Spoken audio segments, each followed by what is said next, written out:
Cześć! Z tej strony Agnieszka z Pastel Garden. Mamy początek czerwca, czyli jest to idealny moment na to, by podsumować maj w ogrodzie. Które rośliny kwitły najpiękniej i jakie nowe tulipany skradły moje serce i uważam je za jedne z piękniejszych, jakie w ogóle znam. Który klematis zakwitł jako pierwszy i to niezwykle obficie, a do tego pachniał wanilią? Dlaczego przycięłam forsycję i magnolię i jak one teraz wyglądają? No i jakie róże i dalie posadziłam w ogrodzie w maju? O tym wszystkim już za chwilkę Wam opowiem, zatem przygotuj sobie coś dobrego do picia i zapraszam do oglądania.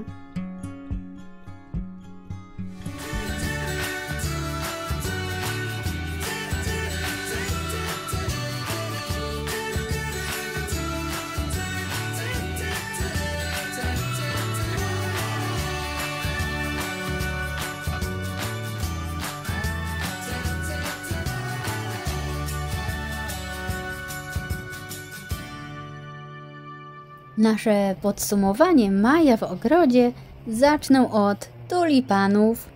Muszę Wam powiedzieć, że co roku czuję podekscytowanie, bo zastanawiam się, jak też będą wyglądały odmiany, które sadziłam jesienią.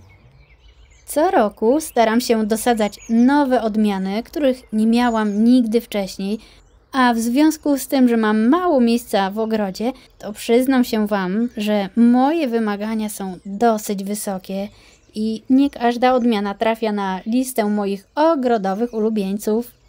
Wybieram tylko takie odmiany, które robią na mnie wrażenia, takie, które po prostu chwytają mnie za serce, a jeszcze lepiej, jeżeli długo kwitną. I dokładnie tak samo działam z różami, bylinami i krzewami. Które rośliny w tym roku zostaną ze mną na stałe, a które okazały się mniej atrakcyjne i będą musiały ustąpić miejsca nowym kandydatom? Za chwilkę wszystko Wam opowiem.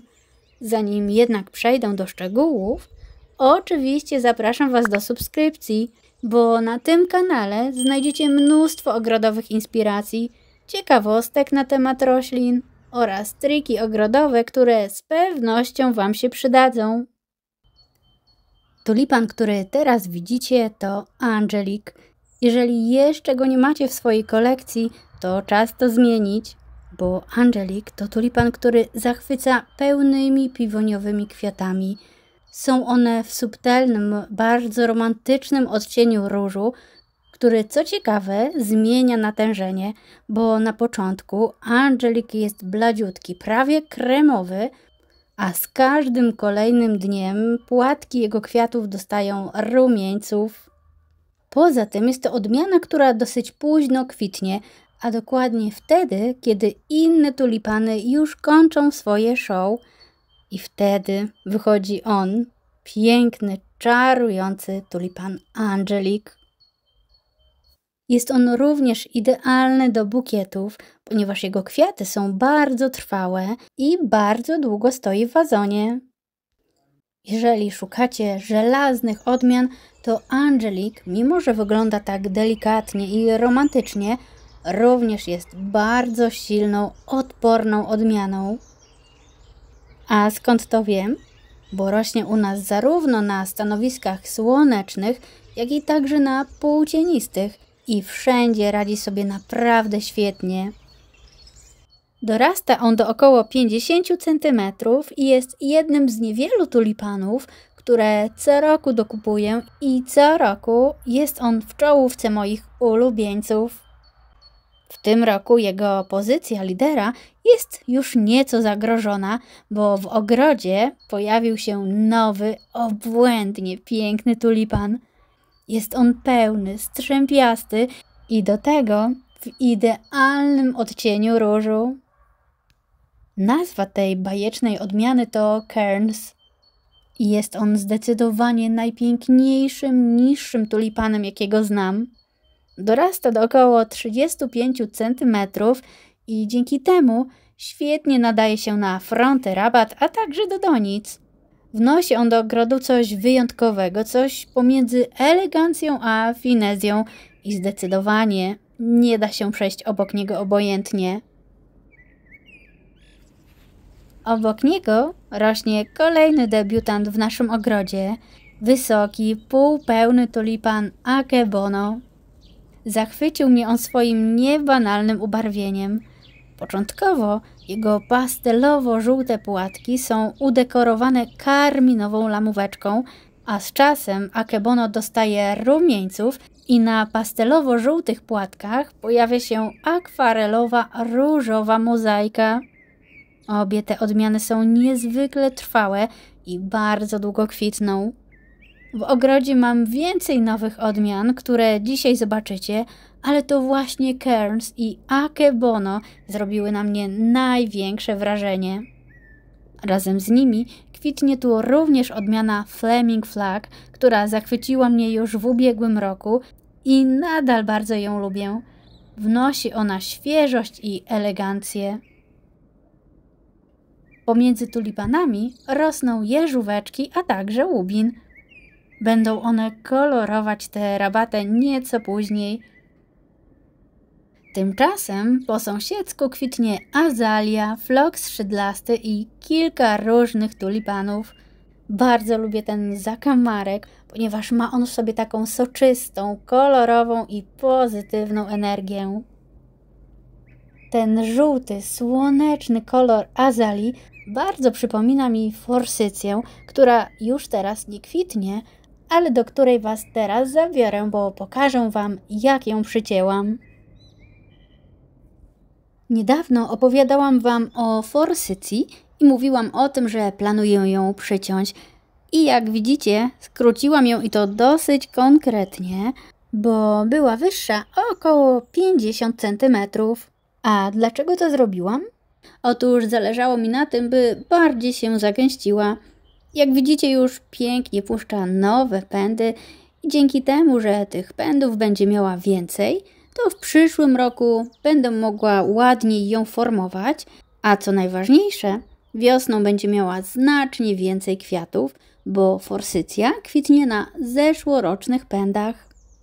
Przycinamy ją po kwitnieniu i najlepiej przed 20 czerwca. Po takim skracaniu forsycja nie wygląda zbyt atrakcyjnie, dlatego warto mieć obok roślinę, która w tym czasie skutecznie odwróci od niej wzrok. I takie zadanie spełnia azalia japońska o pięknym, fuksjowym odcieniu różu, która dosłownie aż świeci z daleka. Azalie lubią kwaśne podłoże, czyli dokładnie tak jak forsycja, i lekko zacienione stanowisko. Te odmiany azalii są dosyć niskie, ale jak widzicie, kwiatów mają naprawdę sporo. Obok azalii japońskiej kwitną również orliki, ale o nich opowiem już za chwilkę. Tymczasem zabieram Was do magnolii gwiaździstej. Po kwitnieniu magnolię przycięłam, ale tylko troszeczkę, dosłownie 10 cm i tylko te pędy, które chciałam, by się zagęściły. W ubiegłym roku zrobiłam dokładnie tak samo i efekt bardzo pozytywnie mnie zaskoczył, a magnolia miała znacznie więcej kwiatów. Dlatego jeżeli zapytacie mnie, czy przycinać magnolię, czy nie, odpowiem, że te gwiaździste zdecydowanie tak. Skoro mowa o krzewach i drzewach, to warto wspomnieć o pięknej, soczyście limonkowej tabule japońskiej Golden Princess.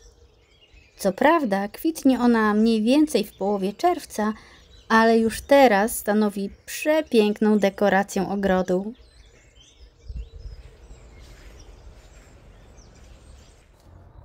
W maju jako pierwszy zakwitł u nas klematis górski, który jak widzicie prezentuje się obłędnie. Jest dosłownie obsypany drobnymi, jasno-różowymi kwiatkami, a oprócz tego, że wygląda przepięknie, to odmiana ta ma jeszcze dodatkową moc, a mianowicie pachnie wanilią. A wiecie, kto nie lubi wanilii? Komary. Dlatego polecam Wam sadzić tę odmianę blisko tarasów czy miejsc, w których lubicie spędzać czas. Clematis Meilin, bo taką nosi nazwę właśnie ta odmiana, dorasta nawet do 8 metrów wysokości. Kwitnie na zeszłorocznych pędach, a w związku z tym, że jest to klematis wcześnie kwitnący, przycinamy go po kwitnieniu. A szczerze mówiąc, to klematisy górskie w ogóle nie wymagają cięcia. Natomiast ja sugerowałabym jednak je wykonać, ponieważ w związku z tym, że mają tak ogromne przyrosty, to taki klematis niecięty szybko się zestarzeje i nie będzie wyglądał zbyt atrakcyjnie. Zwłaszcza dolne partie klematisa, które nie będą kwitły, natomiast górna partia klematisa będzie strasznie poplątana i nie będzie to wyglądało zbyt atrakcyjnie. Jednak starajmy się nie przycinać niżej niż na wysokość około 2 metrów. Klematisy górskie preferują stanowiska ciepłe i zaciszne. Najlepiej słoneczne, bo wówczas jeszcze piękniej kwitną. Musimy jednak pamiętać, że klematisy wymagają zacienionych nóżek, a w tej roli najlepiej sprawdzają się byliny, na przykład orliki. Orliki to byliny, które bardzo lubię i mam je w wielu zakątkach ogrodu, bo są one strażnikami roślin, o czym za chwilkę Wam opowiem. Zacznę jednak od tego, że występują one w ogromnej ilości odmian i do tego mieszają się między sobą, tworząc kolejne ciekawe egzemplarze.